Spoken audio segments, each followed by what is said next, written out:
6 years ago my son Matthew had a daughter with his now ex-wife Josie. I have always thought of Josie as my own daughter, so when they divorced 7 years ago due to my son cheating, I was conflicted and disappointed. Josie wasn't particularly close with any of her family, so my husband and I naturally took them in. Josie was an angel. She had insisted that we didn't have to lift a finger more than before we had taken them in, and though she was hurt, she kept civil around Matthew.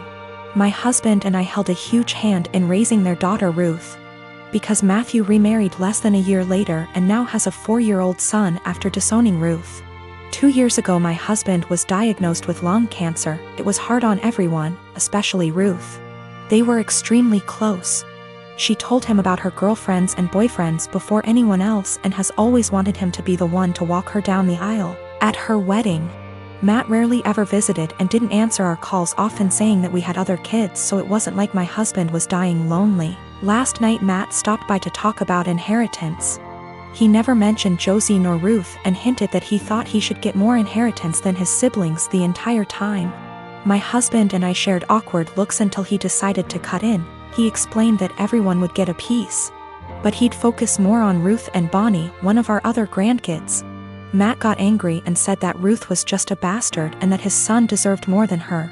My husband got furious after that and left the room saying that he wouldn't include Matthew at all.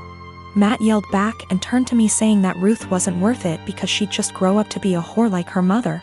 I told him that I'd rather have her mother as my daughter than him as my son and insisted that he leave. I'm getting phone calls from Matt's wife and family friends saying that my husband and I overreacted, and he was just angry that we were playing favorites. To clear some things up, Josie did not cheat on Matthew. Josie and Matthew met later in college and Josie was known as a party girl. Before that, Ruth isn't the product of an affair, but we are planning on getting a DNA test because what Matthew said has gotten under Ruth's skin. She was at the house when this occurred and overheard it. When it came to taking in Josie and Ruth, we didn't hesitate because Josie is not from here. She and Matt lived in another country until he moved them here a few months before he got caught cheating, and they had nowhere else to go as Josie was a stay-at-home mom. I had no intentions of choosing Josie over Matt, then and now, and I never discouraged Matt from visiting. I tried to make it very clear that we weren't picking and choosing when we took Josie in. We just wanted her and our granddaughter to be safe and have a good home.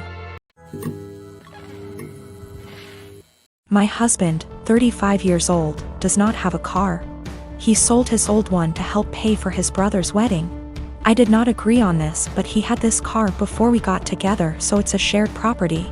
Besides that, I have my own car, so that did not affect me till my husband started complaining about having to commute to work and hangout places.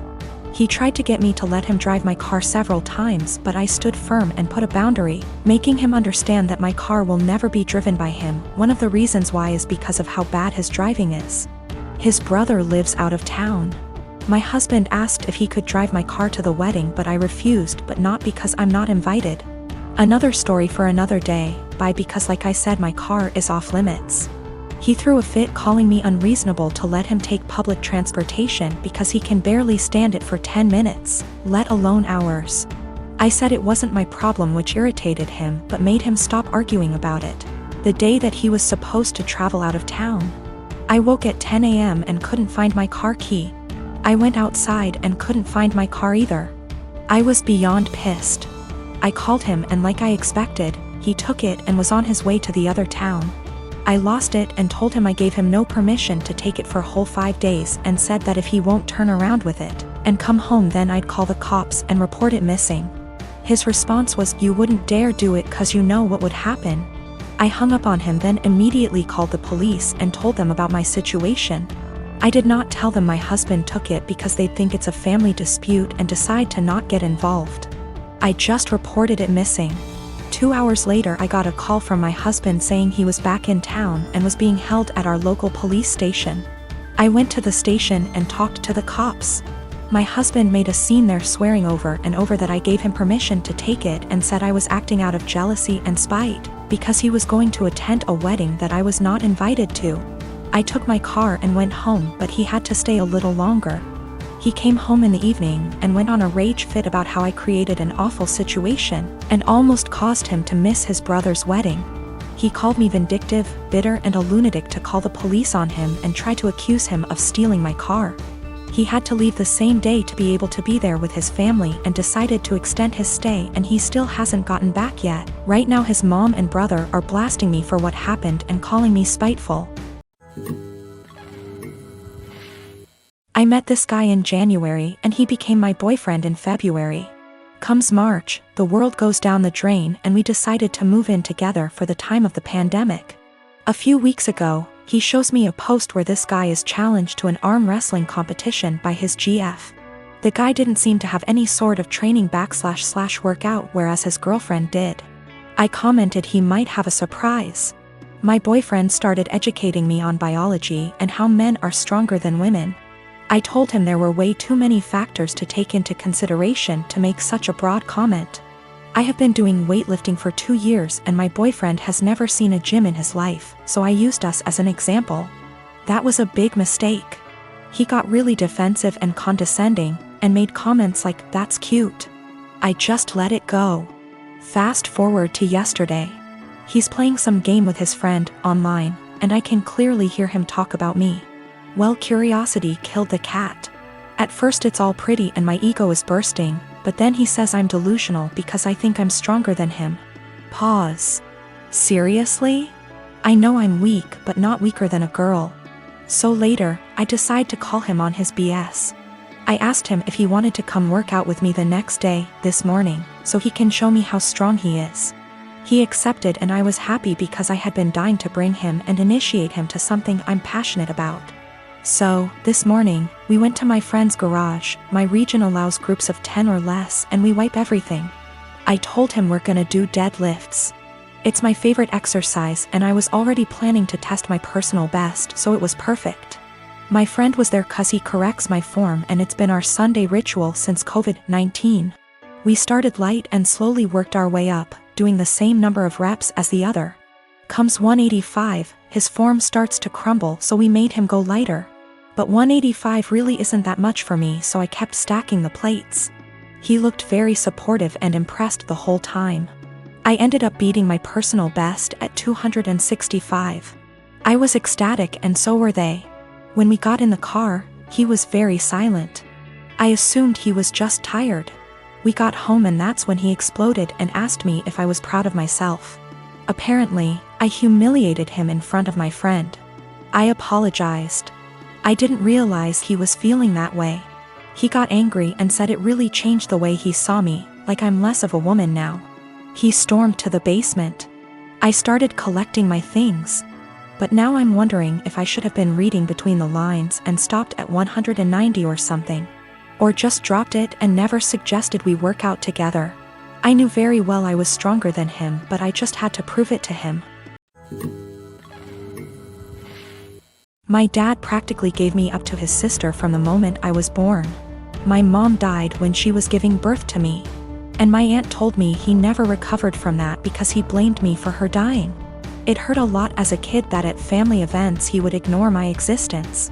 When I was a little older, he got more vocal about me killing her, and he can't stand to look at my face. You can imagine the amount of therapy that put me in. I used to go to church crying because I was scared about going to hell for doing that to my mom.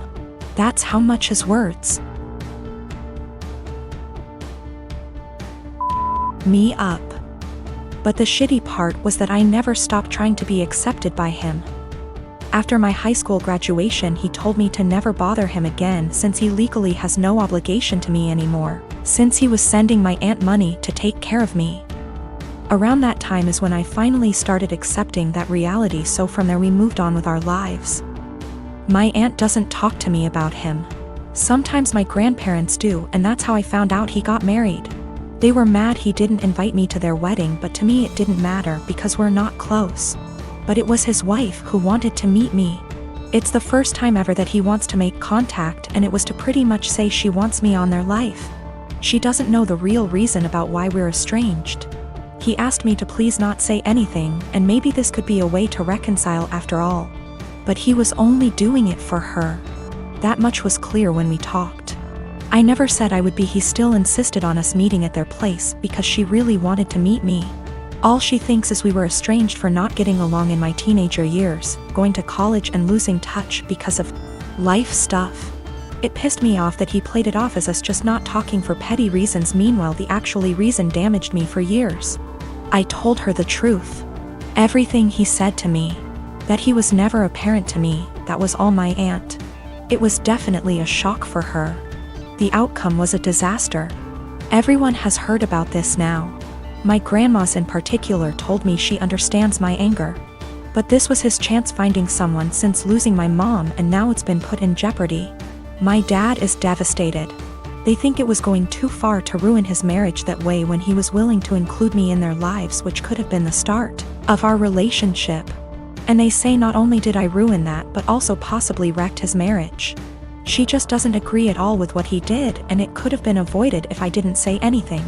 For me, it was hard not to tell the truth after the lies made it seem like it was nothing serious. I couldn't ignore what happened after what it did. If it was the right call, since it put their whole marriage at risk after all.